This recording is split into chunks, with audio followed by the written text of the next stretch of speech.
Done. కానీ ఒక్కటి విషయం అధ్యక్ష, మీరు గత ప్రభుత్వ హయాంలో మొత్తం స్టోనే పింక్ కలర్ వేసేసారు. పింక్ కలర్ వేసేసింది sir. Sir sir sir sir నేను చెప్తా ఉన్నాను sir, I'm a practical sir. This is not first time I'm visualizing sir. నేను తెలుగుదేశం హయాంలో కూడా ప్రతిపక్షంలో సభ్యునిగా ఉన్నా, మీ హయాంలో కూడా ప్రతిపక్షంలో సభ్యునిగా ఉన్నా. we see the disparity, how values are coming down, how system is going to get changed. when మేము చెప్తా ఉన్నాం, మేము జాతీయ పార్టీగా కొన్ని విధానాలు పాటిస్తాం అధ్యక్ష, కొన్ని వాల్యూస్ పాటిస్తాం. రీజనల్ పార్టీకి ఉండదు, జనరల్లీ ఉండదు, మొత్తం దేశంలో కూడా అట్లా ఉండదు. సో అదే విధమైన ప్రయత్నం చేసిండ్రు వాళ్ళు. We are again trying to cultivate. సరే నిజంగా నేను కాదండి, నేను చెప్తాను, నేను అనుభవించి చెప్తా ఉన్నా, మీ పరంగా కాదు. ఇప్పుడు చూడండి, కౌశిక్ రెడ్డి గారు పింక్ కలర్ వేసుకున్నారు, ఏమని అంటున్నామా? పింక్ కలర్ వేసుకున్నాం అంటున్నామా? మేడం పింక్ కలర్ వేసుకుంది ఏమని అంటున్నామా? We respect. కానీ బండలకు కూడా పింక్ కలర్ వేసిడేంది అధ్యక్ష, టెంట్లకు కూడా పింక్ కలర్ అధ్యక్ష.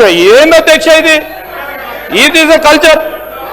మనం ప్రతిపాదించే కార్యక్రమం చేసే దాంట్లో సార్ మీరు చెప్పిన అనేక అంశాలు దృష్టిలో పెట్టుకొని ముందుకు పోతాం అధ్యక్ష. మా మల్లారెడ్డి సాబ్ వారంటే మాకు గౌరవం అధ్యక్ష. ఫస్ట్ ఆఫ్ ఆల్ పెళ్లి చేసుకునేందుకు హృదయపూర్వకంగా శుభాకాంక్షలు తెలియజేస్తా ఉన్నాం అధ్యక్ష. కొత్త పెళ్లి కొడుకు కదా, కొత్తగా వచ్చిండ్రు, వచ్చిన సందర్భంలో అన్ని నిజాలే మాట్లాడతారు అనుకున్నా అధ్యక్ష. ఈ సందర్భంలోన నిజాలు మాట్లాడితే బాగుంటుండే అధ్యక్ష. మళ్ళా అదే విధమైన ప్రయత్నం చేసిండ్రు పెద్దలు మల్లారెడ్డి గారు.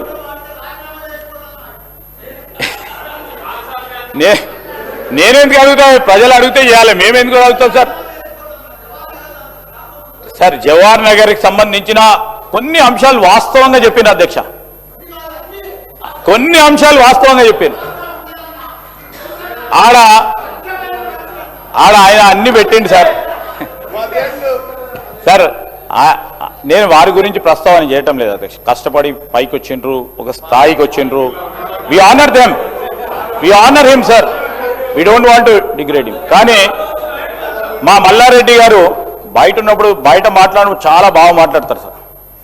కానీ ఆయన సభలోకి రాగానే ఇన్ఫ్లుయెన్స్ సార్, ముందట ఒక్కళ్ళు ఉంటారు కదా సార్, ఆ పక్కలు ఉంటారు కదా సార్, వాళ్ళ ఇన్ఫ్లుయెన్స్ పడి సైడ్ ట్రాక్ అయిపోతూ ఉంటాడు అధ్యక్ష.